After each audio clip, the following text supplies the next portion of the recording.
당신이 찾던 무서운 이야기 코비의 TV.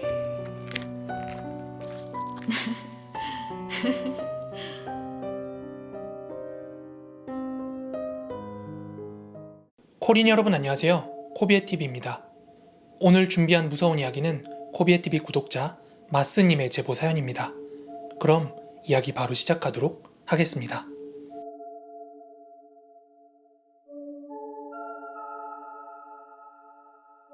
이 이야기는 제가 초등학교 저학년 때 이야기입니다.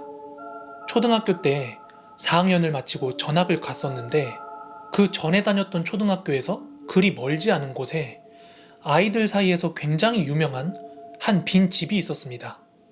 동네 아이들 사이에서 그 정도로 유명할 정도면 아마 그 동네 어르신들 사이에서도 많이 유명했던 집일 거예요. 그리고 그 빈집은 제 앞선 사연인 버드나무 썰 사연 속에 등장하는 그 버드나무와도 그렇게 멀지 않은 곳에 있었어요.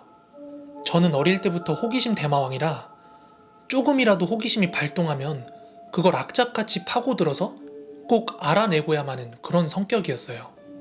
그래서 동네 아이들이 그 집에 관해서 이야기를 할 때면 저는 그냥 지나치지 못하고 꼭 그 무리에 껴서 무슨 이야기를 하는지 막 듣곤 했어요. 그날은 학교가 끝나고 여느 날처럼 운동장에 모여가지고 놀고 있었는데 모여 놀던 아이들 중 하나가 불쑥 그 이야기를 꺼냈어요. 얘들아, 니들 저 앞 도로에 있는 빈집 알지? 우리 거기 한번 안 가볼래? 어?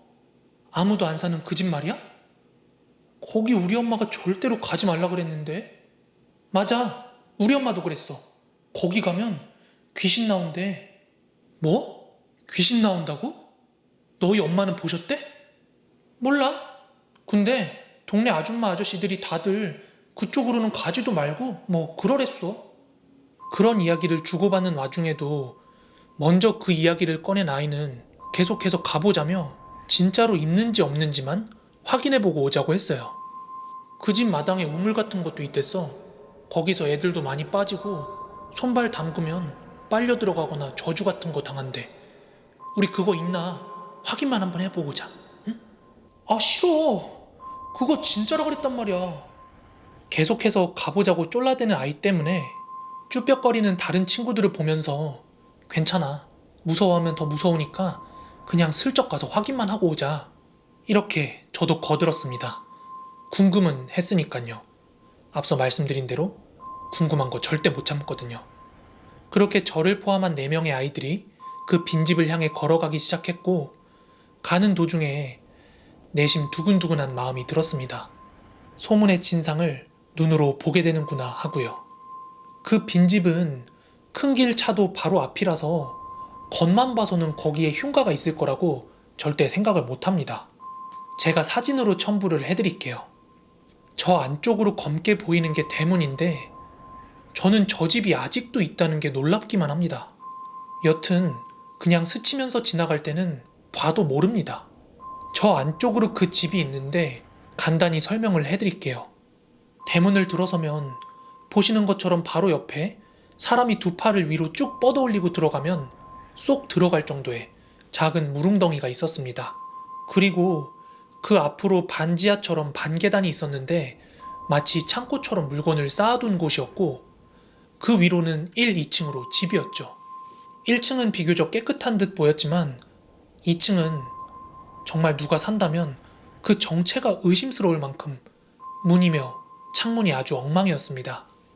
그리고 그 반지하 쪽엔 창호지를 바른 문짝들이 무수히 세워져 있었습니다. 저보다 먼저 들어간 아이들이 조용조용히 둘러보는 것을 보면서 저도 조심스럽게 따라 들어갔습니다.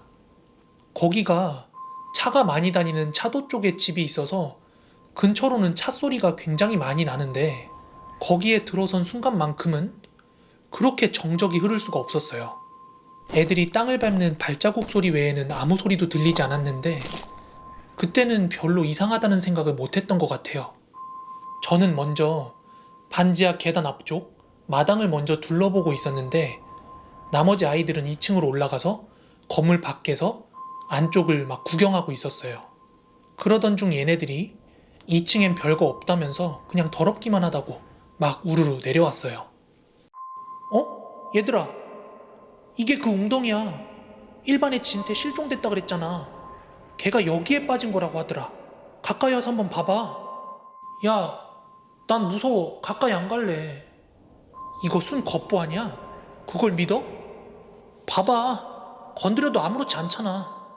그러면서 웅덩이를 보라고 했던 친구가 굴러다니던 나뭇가지를 하나 주워와서 나뭇가지로 고여있던 물을 다른 친구한테 착착 막 뿌렸고, 그 물을 정통으로 맞은 무섭다던 친구 준호가 비명을 꽥 하고 지르는 그 순간 뒤에 창호지 문짝이 세워진 쪽에서 문득 소리가 났습니다.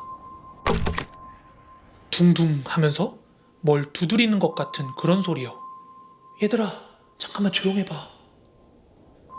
지금 뒤쪽에서 무슨 소리 났어. 제 말에 아이들 모두 고개를 돌리고 뒤쪽을 바라봤는데 여러 개의 창호지 문들 사이에서 뭔가 시선 같은 게 느껴졌고, 저는 막연히 그게 사람일 거라고 생각하고 가까이 다가가서 물었어요. 누구세요? 거기 누구 계세요? 저 지나가다 잠깐 구경 들어온 건데 죄송... 제가 그 말을 끝마치기가 무섭게 준호가 갑자기 고음의 비명을 깍 하고 질러댔고, 그 순간 그 많던 창호지 문들이 일제히 요동치기 시작했어요. 이런 식으로 흔드는 사람도 없는데 미친 듯이 요동치는 그 문짝들을 보고 너무 놀라서 막 죄송합니다, 잘못했습니다 하고 거의 울부짖듯이 소리치면서 막 뛰어나오는데, 또다시 찢어지는 듯한 고음의 비명소리가 들려왔고, 그렇게 큰 골목으로 뛰쳐나왔더니 많은 행인들의 눈초리를 받을 수밖에 없었죠. 야, 이거 진짜 무섭다. 그거 뭐야? 너 아까 왜 그랬어? 거기 누구 있었어? 아니, 아무도 없었던 것 같은데 문이 그렇게 흔들리니까 그냥 그래야 될 것 같았어. 근데 얘네 둘은 어디 있는 거야? 여기에 오자고 했던 친구랑 준호가 보이지 않아서 왔던 길을 돌아가서 아까 그 집의 입구로 갔더니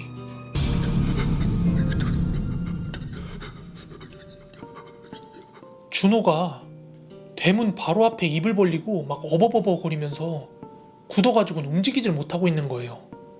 그래서 저랑 선아는 움직이지 못하고 있는 준호를 억지로 끌고 나와가지고 부축했어요.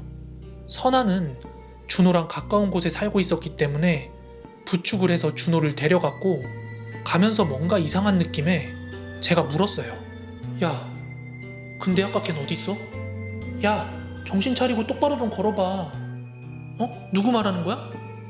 아까 우리한테 그 집 가보자고 했던 애. 걔 지금 안 보이잖아. 몰라, 걔도 도망갔겠지. 나 오늘 걔 처음 보낸데? 걔 너네 친구 아니었어? 우리도 모르는 앤데. 처음 봤다 그랬잖아. 난 너가 데리고 온 앤 줄 알았어. 우리를 그 집으로 가자고 꼬신 그 아이는 저희들 중에 그 누구도 알지 못하는 아이였어요. 다 같이 뭔가에 홀린 듯이 이름도 얼굴도 하나도 기억에 남지 않아 있더라고요. 왜 우리는 이름도 얼굴도 모르는 그 아이를 친구라고 생각을 했는지, 거기에 무서움을 느낀 저희 셋은 최대한 빠른 걸음으로 집으로 향했습니다. 그리고 그날 한 9시쯤이었나? 여튼 늦은 시간에 저희 집으로 전화가 한 통이 걸려왔습니다. 전화를 건 사람은 다름 아니라 준호네 엄마였습니다. 엄마 대신 제가 전화를 받았는데 수화기 너머의 아줌마의 목소리는 굉장히 다급한 목소리였어요. 대화 내용이 전부 기억나진 않지만 대략 이런 걸 막 물어봤어요. 너희들 오늘 어디서 놀았니? 저희들 학교 운동장에서 놀았는데요? 운동장 말고 다른 데 간 곳 없어?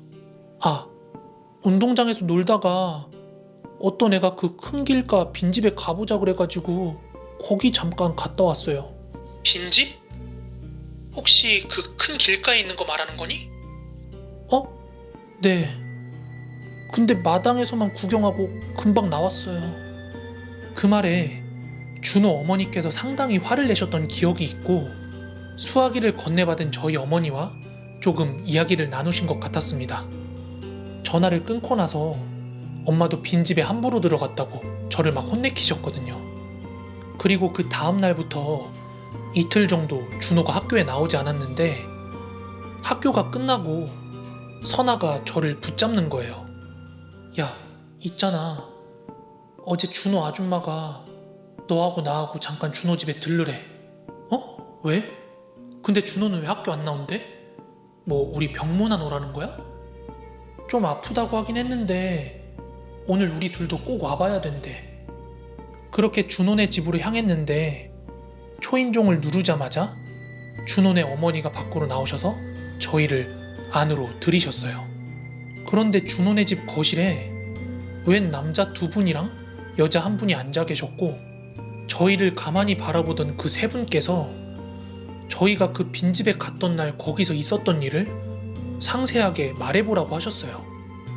어린 나이였지만 분위기가 심상치 않은 걸 알 수 있었고 또 무서웠기 때문에 거짓말 같은 건 일체하지 않고 있는 그대로 솔직히 다 말했더니 심각한 표정을 지으시면서 제가 앉아있던 앞쪽 방으로 가방 같은 걸 들고서 들어가시더라고요. 근데 그 문이 열릴 때 문틈으로 살짝 보였는데 겁을 잔뜩 먹고는 얼마나 울었는지 눈이 퉁퉁 막 불어있는 준호의 모습이 잠깐 보였어요. 그래서 준호 어머니한테 준호 아프냐고 무슨 일 있냐고 그렇게 여쭈었어요. 근데 뭐 저희가 워낙 어리니까 자세하게까진 말씀을 안 해주셨지만 저희랑 그 집을 갔다 온 날부터 얘가 뭔가에 겁을 먹고 자꾸 걔가 나를 우물로 끌어들이려고 한다 막 이런 헛소리 같은 걸 반복을 했대요. 그리고 선아랑 저는 괜찮다고 하시니까 이만 가보라고 하시는데 막 그 와중에도 그 방에서 울음소리랑 비명소리 그리고 여럿이서 기도하는 소리 같은 게 막 이렇게 새어나왔어요.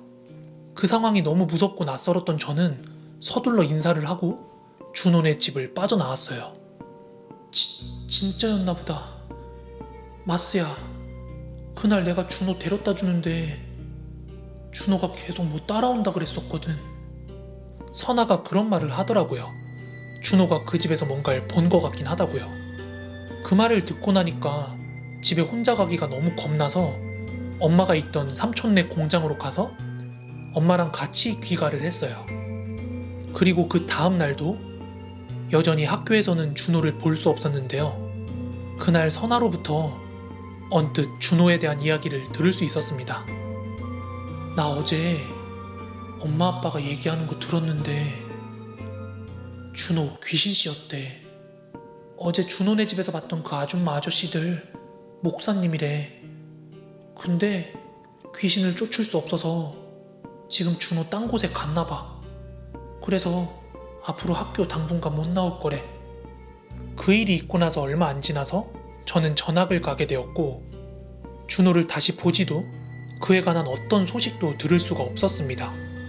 그쯤에 저희 삼촌네 공장에도 불이 나서 다른 동네로 옮겨가셨기 때문에 더더욱 그 동네를 방문할 일은 없었죠. 그 집이 정말 흉가이긴 했던 건지 사람들이 흉가라 부르고 터부시하는 데는 이유가 있고 가까이 하면 안 되겠구나 하는 걸 경험한 일이었어요. 얘들아, 니들 저 앞 도로에 있는 빈집 알지? 우리 거기 한번 안 가볼래?